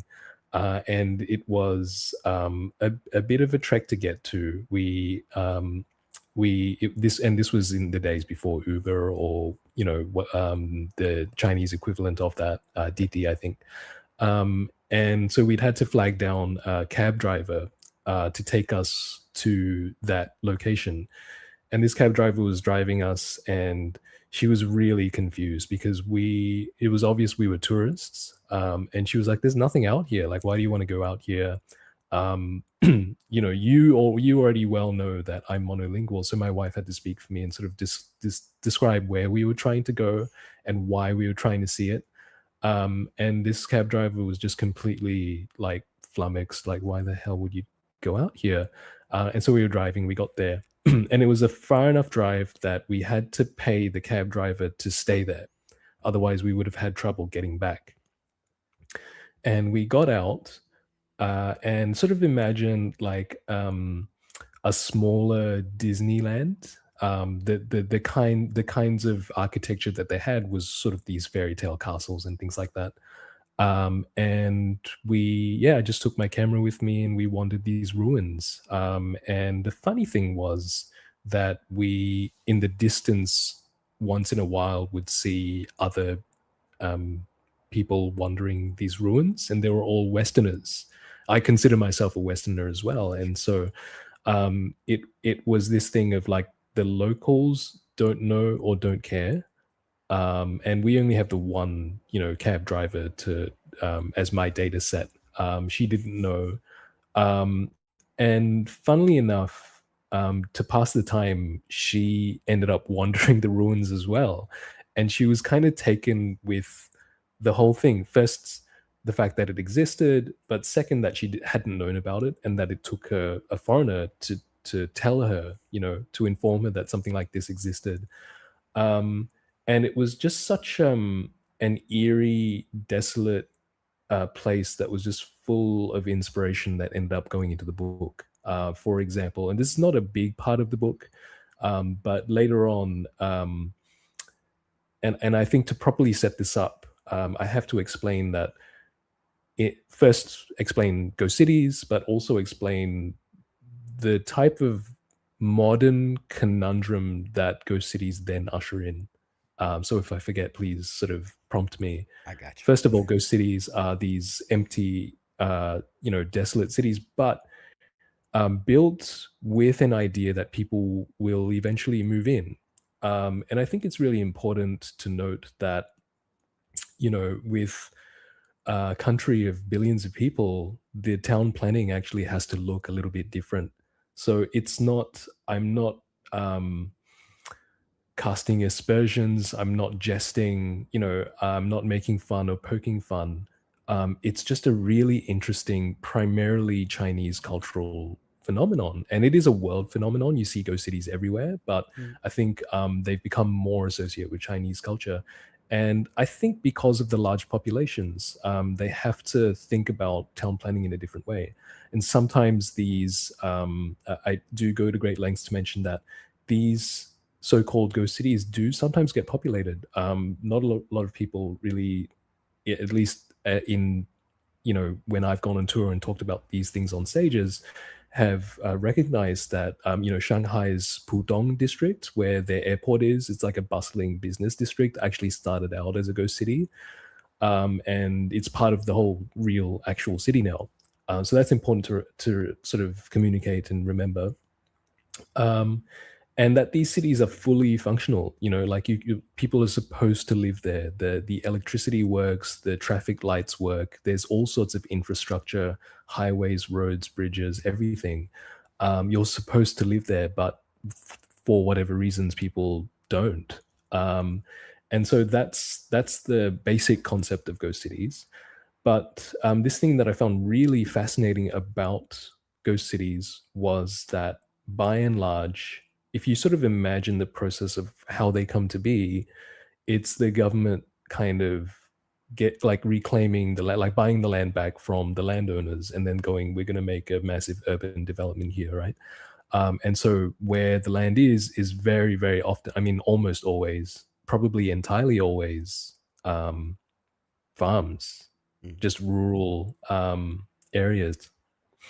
And so what ends up happening is this really interesting thing where the first citizens of the ghost city, the first people who live there, who work there as well, and are supposed to be like, just like, are employed as store owners and grocery store owners and ticket booth operators and all sorts of things, they are former farmers being shunted into modernity, right? Like, it usually takes a few generations, but in this case, it's like a dude who 5 years ago was like hoeing the land, and now he's like running a shop. And that's got to do something really, really strange to just your conception of what life is in the first place. And so that's all the setup. And this tiny little detail from that is in the book that was from real life was, as we were wandering this sort of desolate theme park, we did not actually see any of the people who were supposed to have been employed, to run that theme park. It was long gone. But as you sort of come up from the road, like from the roadside, you won't see anything untoward. But the moment you step in and walk around the back, you'll see behind the buildings that they are still farming. Like they were growing crops, vegetables, and I was just so taken with that, because it was like, of course you'd go back to what you know, right? And so that little detail found its way into the book, as well as many other things. That's, oh man, that is wow. That I love it. The old from dust we come and to dust we will go. Like this kind of That's like it. full Yeah. circle thing. Oh, that's incredible. There's so many things I want to ask. Sorry, my head's spinning. Um, both Ghost Cities and the Whitewash deal with filmmaking and the stories that cultures tell about themselves. What is it about the movie business, we touched on it a little bit, that makes it such a useful target for satire? Yeah. I think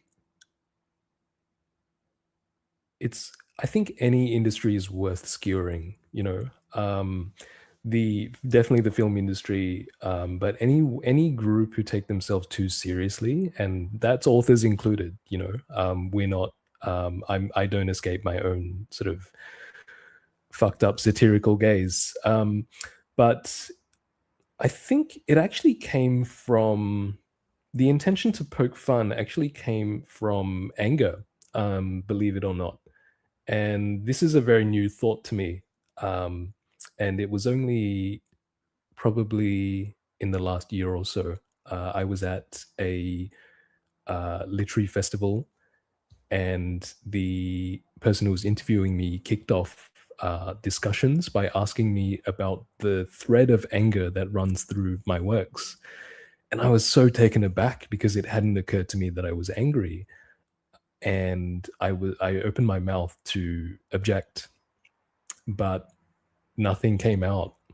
And I took a moment, which was a bit awkward because hundreds of people were kind of looking at me and waiting for me to say something eloquent or whatever. And I just took probably about a half minute to think it through. And I realized that this person was correct, that I am angry. And part of that anger was sublimated It was something that was bubbling beneath the conscious mind, right? When I think back to the impulse to write a book called The Whitewash, which very quickly is about um, the Asian, like Hollywood film industry. So the pitch line for The Whitewash is that it's about a China Hollywood co-production that is aiming for the very first time in Hollywood history to create like a blockbuster spy film a la James Bond or Mission Impossible, but for the first time starring an Asian male lead. And that has actually ended up happening in the Marvel universe with Shang-Chi and, in fact, many other films since. But it's still new and it's still fresh. And that's part of the anger, which I'll get to. And, starring this fictional character, JK Jr., who I've described as not the smartest tool in the shed, but definitely the hottest. And so he's just this, himbo who gets whitewashed out of the role. He gets replaced by his white stunt double. And it's a farce. It's a comedy. And really importantly, it isn't self-pitying. It's not as though this poor guy, he's lost his opportunity. He's a dumbass. He's sort of got it all up in his head that he's this martial arts god, because in pre-production he's getting ripped and he's doing all of these action moves, and he's not realizing, because he's a dummy, that no one's allowed to hurt him. And so he's just feeling like, I'm fucking awesome, right? And so his stunt double is a mixed martial arts fighter, and he decides to get into the ring in the octagon, and he gets destroyed, and that's a whitewash, right? And so there's this idea of, yes, this happens, but we don't need to feel sorry for ourselves. But why does it happen? And I had thought for a very long time that whitewashing as a concept was this historical, sort of ancient, almost ancient, but this thing that was in the past. You think of Fu Manchu, played by 11 white men, white actors. Not a single Asian actor has played Fu Manchu. And then, moving on to Charlie Chan, which was a better depiction of an Asian, but not by very much, right? And like, he's a good guy, but sort of, you think about the enduring stereotype of Asians as nerdy, geeky, unathletic, with no sex appeal whatsoever. And you can sort of almost trace it back to Charlie Chan. And so thinking about all of this, thinking about how damaging stereotypes are, and also how profoundly impactful and influential the cinematic medium has been. It's this really interesting thing of just recognizing that a lot of damage has been done. And I guess that was sort of bubbling in my head subconsciously, and I really wanted to skewer everything about it. The idea that these money-making industries should be motivated to make more money is really funny, because the growing trend of recent years, and we'll see whether it continues or not, is that in fact Asians on screen do make money. And so it's funny to see that turnaround, that quick pivot. And it's also really important to recognize that it's not, in a lot of cases, it's not overt racism. It's just people following the money and where they think the money is. Damn, that's so true. It's so true. And kind of to touch on that too, you also co-created the Beige Index, which looks at racial representation in some of the most celebrated movies ever made. What surprised you most when you actually put numbers behind something that, people only really think about it like as an impression, right? It's like a thought experiment. But when you actually sat down with the numbers, what surprised you most? I'll tell you something dumb, and then I'll tell you the real thing. So the Beige Index is this website that I co-created with my creative partner, Jonathan O'Brien. And it was really fun, but a crazy, crazy endeavor. And what it is it's the Bechdel test, but for race. We say that a little bit tongue in cheek. It's not quite the same thing, but we looked at the top 250 films as voted by popular vote on IMDb. And then we just generated this giant, giant spreadsheet of all of those films and all of the credited cast on those films. And you can go and look, like, your audience can go and look at it on thebeigeindex.com or just look up the Beige Index. And we, through as close to academic research and with rigor as possible, we tried to determine through actual interviews with credited actors, biographical information, Wikipedia, IMDb, and all sorts of other things, the ethnicity of each of these credited actors. There's a database of 10,000 or more than 10,000 now. And all with the stupid idea of making it so that you could have a look at a very quick visual representation of each film and figure out what percentage of the cast actually was like diverse. And using that percentage, I'm not sure if this is a thing in the States, but in Australia, we've got this thing called the bushfire index, where like day to day, there's this thing that like a dial that tells you how likely you are to have bushfires. And so we wanted there to be a dial for the beige index as to how beige a film was, right? And it's all really, really dumb, and sort of written in the same spirit, the same dumb spirit as, say, Ghost Cities and The Whitewash, which is to say very, very silly, but also a little bit serious. And, one of the most surprising things that I found in my research was that there are at least 6 Hispanic Ewoks. Ewoks from Star Wars. Yeah. And they're so these were the stuntmen inside the costumes. And with as much research as possible, we found that there are at least 6.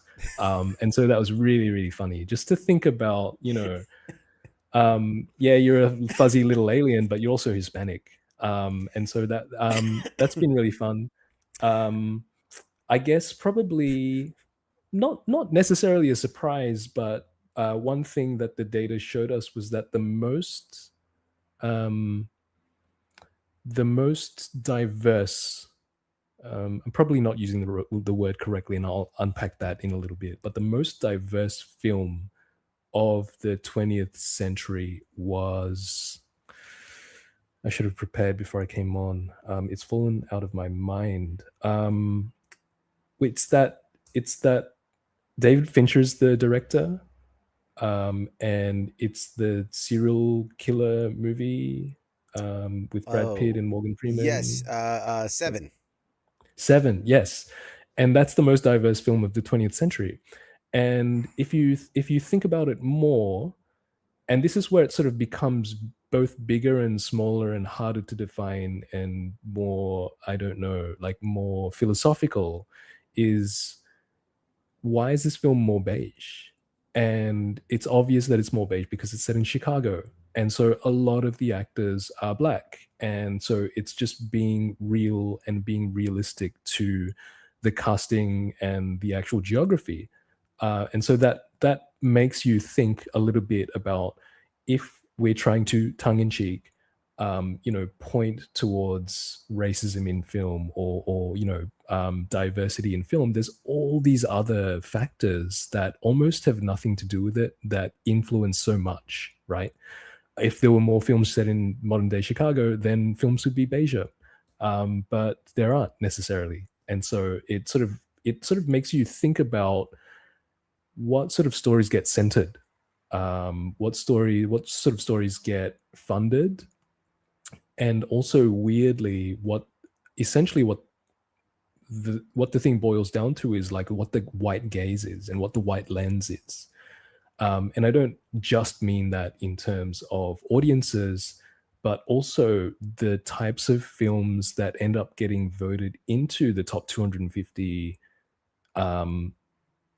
if you look at other cultures, like there's a lot of Korean films in there and there's a lot of Japanese films, but are they necessarily the films that Korean audiences would have voted as the top 250? Or are they just the ones that white audiences know? And, you know, there are a ton of Indian films. There's like a huge, I don't want to say over-representation, but there's a huge representation of Indian films, Bollywood films in the top 250. And you've got to wonder, why is that? My theory is because there's I wouldn't, primarily English speaking language, like Hindi's their official language, but so many Indian populations are fluent in English. IMDb is used as by a large population of native film watchers, you know, and they use that tool in ways that perhaps Korean film watchers and Japanese film watchers and Chinese film watchers don't necessarily do the same. And so it's just really interesting to think about audiences in that way, right? Yeah, it just continues to sort of baffle me and throw up all these philosophical ideas. Yeah, and it's incredible, man. As you've been talking, I'm looking at the website, and you know, I see the meter and things, and I'm looking at it in the shelf view. So that goes from 1921 all the way to Yes. 2022, a little bit past that. And obviously, clearly, I can see it getting a little beigeur over Yes, time. that's exactly it. Yeah. A little more color. Did it surprise you when you're, you know, first seeing it or first coming across this, that it wasn't more? Or was it that it changed at all? Like, when you're looking at it, because like seeing this visual representation, it's very like, man, like it makes you stop and think. It makes you really Yeah. think. And Yeah. I was born and raised in New York City, the cultural melting pot of the world. Race has never been something that like crossed my mind because I grew up around every race. So when I see this and I go, oh wow, like yeah, there isn't, especially in the top 250 movies of all time, obviously, but there isn't that much representation. There isn't that much color involved. So Yeah. That's a brilliant question. I think if I am being fully honest, I was not surprised by the conclusion that the data presented us. And that's actually, it sums up the whole reason why we built it, was hopefully we would be able to have a reaction like yours, where you'd go on the website and in an instant be able to see what was up, right? And that's the beauty of big data and sort of being able to figure out what the right visualization is. We thought long and hard about that shelf view. It's almost like DVDs, right? yeah, And this idea of how powerful it would be if you could see it. And obviously it works on mobile phones. So there's a great view on mobile phones, but for us, the perfect view is on desktop or iPad, where you can see that shelf view. From start to finish, right? Because we think of film as like it's still a young medium. It's only just over 100 years old. But it is profoundly impactful to be able to see that representation, even if it's flawed, because our data set is flawed and it's a joke also. But no, I wasn't surprised. I think it helped reaffirm what I always knew, and it helped show it in the data, which was things are getting better, and probably definitely there is a lot more to go. I think that it's heartening to look at these films from start to finish and see the color band change. And I think that part of the equation is not just in casting more diverse people on in films. I actually think that's the wrong idea. But and to qualify that, I mean, casting people in films for their diversity is without anything else behind that, probably an ill thought out idea. But I think the thing that sort of brings it all together is, if there were another Beige index, of which the data is not actually readily available, to show us that the change in nature and the makeup in aggregate, right, of people who work behind the scenes, behind the camera, you will probably see more diverse names and faces over time. And so it's really important, not just in front of the camera, but also behind the camera at all stages of the industry and all facets of the industry. And that's what I'm seeing as well in publishing as well. Is that we are very much in, you know, an era of own voices in publishing, which is powerful. And you know, it's been probably, I'm going to get my numbers wrong, but probably 10 or maybe more years of own voices. And it's really allowed a lot of voices to flourish and diverse voices to flourish. And I've got to think that part of that is the fact that there are more diverse people in publishing who are actually acquiring books. Now, the time has flew by. I have so many more questions I want to ask you, but I also want to be respectful of your time, because this is such a fascinating topic, between the book and the page. And so, let me ask you just a few more quick questions before I let you go, because I got to pick your brain, man. I love your big sexy brain. You know, I touched on a little bit at the intro, and there's so much I really wanted to unpack about, you know, the book was rejected 200 times and this whole kind of history and how it eventually got out. You know, then the book that nobody seemed to want wins the Miles Franklin Literary Award. You know, there's just so much there. Now, this successful book is headed into translation across 25 different territories. Is there something weirdly surreal about a book involving a mistranslation that's now being translated all over the world? Is there any concern there for you? I don't think it's concern. I think it is just gleeful enjoyment that the dumb shit that I come up with is going to get an audience that may or may not appreciate it. Who knows? But it's been an interesting and wild ride. You know, we probably could have talked for an hour about the nature of failure and how I think probably the thing that has kept me sane was embracing it, and just understanding that. Not to get too deep, but when you sort of sit down and write the thing, you write your heart, right? And it ends up not being acquired, and sort of all of the industry feedback sort of indicates that you should probably give up. And you'll quickly find out about yourself. You might not like the things that you find out, but you will quickly find out. And the things that I found out about myself were very, very useful, which was, and I honestly don't wish this on anyone, but I will say that when you have to confront the idea of, might my work never find an audience? This is a very real possibility that we're staring into the barrel of. Why am I doing this? Is it for them? And so the thing that gave me strength to write The Whitewash, which actually came out first but was written second, as almost as a response to these 200 failures.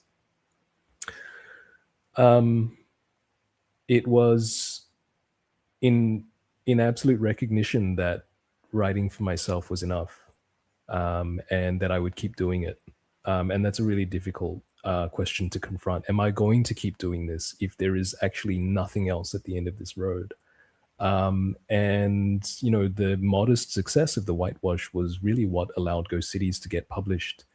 Because what I came to find later on in publishing is that essentially it's a risk-averse industry, much like filmmaking.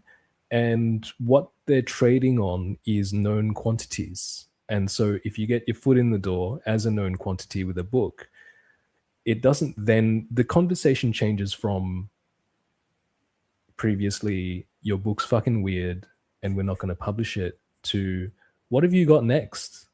And that becomes a much smaller hump to overcome in terms of weirdness, in terms of market fit, in terms of we don't really see that there is monetary value in this, or we think it's maybe a risk. You've mitigated the risk by becoming a published author in the first place, right? And so it's almost the Trojan horse. It's that thing of, yes, it's not just blind stubbornness, although that is really useful. It's also just recognizing that when you stick it out and just believe in yourself, then you will bring more opportunities to yourself. And yeah, I mean, it's been a crazy ride. So the more, the more corners of the world that this mistranslated work gets into, the better. I've since become really good friends with Bora Chung, who was shortlisted for the International Booker Award for her brilliant book Cursed Bunny, and she's actually translating Ghost Cities to Korean. And yeah, it's just a totally crazy fun ride. I mean, she will often message me and will joke about her sort of doing the translation through Google Translate and things like that. So yeah. Oh man, that's awesome. And we're gonna wrap it up with this. For somebody who is discovering your work through, let's say, San Diego Comic-Con, rather than something like a literal festival, what do you think will connect with them almost, immediately? I think that in the first place, it's just really exciting to be there. And there's that imposter syndrome that's like, do I really belong there? I'm not sure.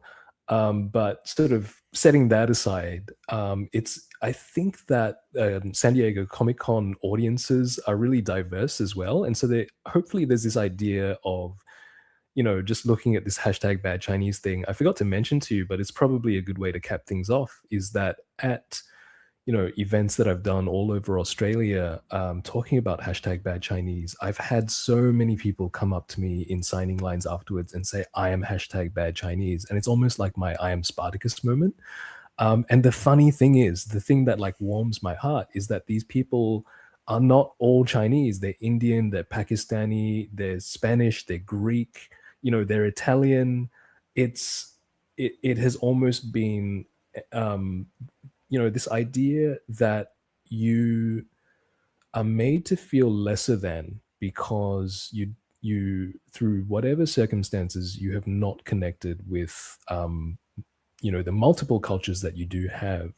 That doesn't make you any less of a member of that culture, and it doesn't make you any less of an ambassador, like a proud ambassador for that culture.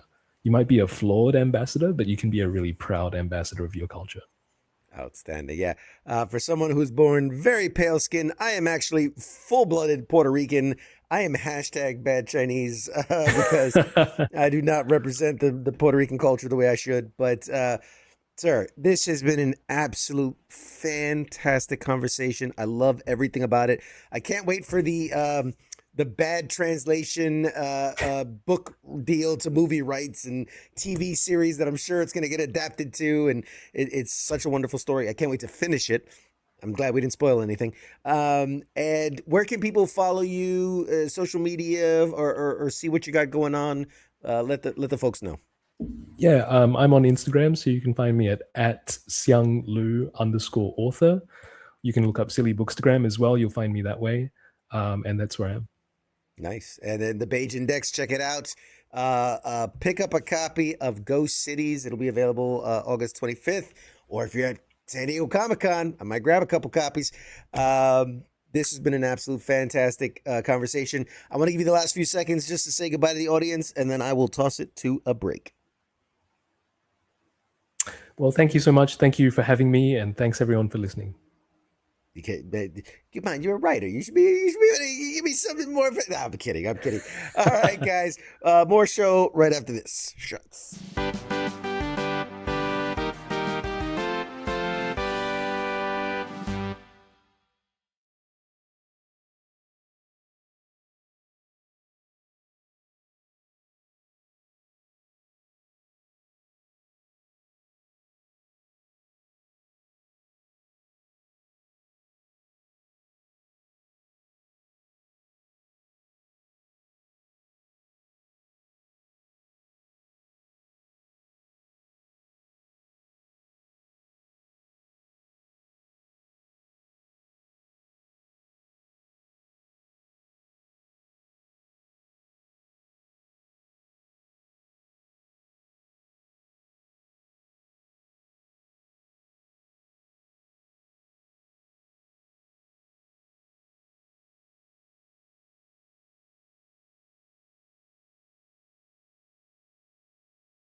Hey, everybody, we're back. That was Siang Lu. I want to make sure I pronounce it correctly. Siang Lu. With his upcoming book, Ghost Cities, from, I believe it's Summit Books. Yes, Summit Books. It really is a phenomenal read, man. It is wild.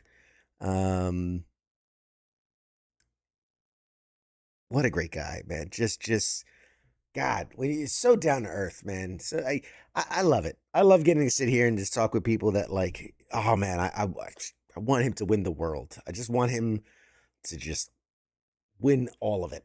Right? Those are the people that deserve it. Hey Wayne, good show. Hey, thank you, man. Appreciate it. Yes, convention time, man. All right, folks. We're gonna wind it down here.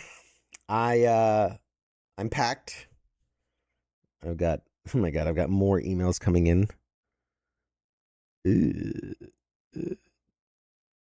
Yeah. We've got a busy schedule. Stay tuned to the Pop Culture Warrior social media pages, whether that be on Facebook, Instagram, Twitter, YouTube, TikTok, wherever you follow us.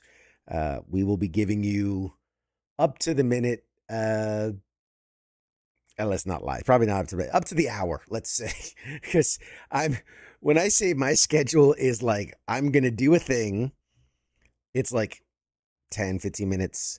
And then I've got to sprint to the next thing and then do that and then sprint to the next thing. It's going to be like that for Wednesday, Thursday, Friday, Saturday, Sunday. And then I haven't talked about this yet. We wrap Sunday. I have to take a red-eye flight cross country from San Diego all the way back to the East Coast because I have to be back Monday for something super secret that rivals how awesome San Diego Comic-Con is. But I don't want to spoil that yet. You'll see when I get back. I want to thank Angry Elf for co-hosting with me for the first hour and our incredible guest Siang Lu and his book Ghost Cities. Go check it out. I want to thank you for hanging out with me. My brain's a little scattered. I'm thinking about 600 different things I have to do. I've got a couple more things I have to pack and get ready. A couple more emails I have to send out to confirm certain things. And then I am up at 5:30 tomorrow morning so that I can catch a flight to San Diego, which I believe is Spanish for a whale's vagina. That's that. I got nothing else. Do I got anything else? Do I got anything else? Let me check if I got anything else. Do I have anything else to talk about? We have lots of shows all over the WTF Nation Radio, Monday through Friday, Sunday through Monday, many days, lots of days, all the days, in fact. I'm just, it's been a long week. Thank you guys so much for hanging out with us. As always, appreciate each and every one of you. Stay tuned because we got some really, really cool stuff coming up. If I can tease anything from tomorrow, what are we looking at besides travel? Like, this is the crazy thing. We land, we run to the hotel, we drop our bags, and then we run to the convention because we've got stuff immediately off the rip. So one of the first things we will be doing is, oh, that's not correct at all.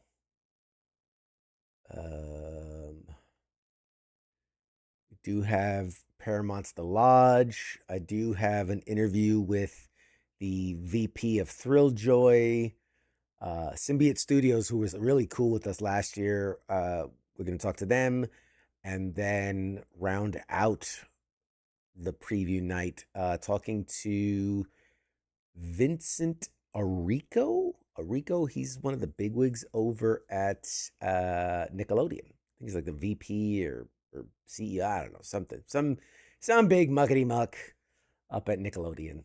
And then we end tomorrow night at the Ready Party 1 final level after party. So it is going to be a long day. So appreciate you guys for tuning in. Tune in next week. We're going to have a lot of cool things to talk about come Tuesday. Like a lot. So buckle up and we'll see you next week. Ice should be back. He was traveling. He should be back this week. Sports bar, maybe. I don't know. I don't know what's happening around. I can barely tell you what's happening in my own neck of the woods, but hang out, see, tune in, ask questions, do things, push buttons. All right, guys. See you after San Diego Comic-Con. Bye-bye.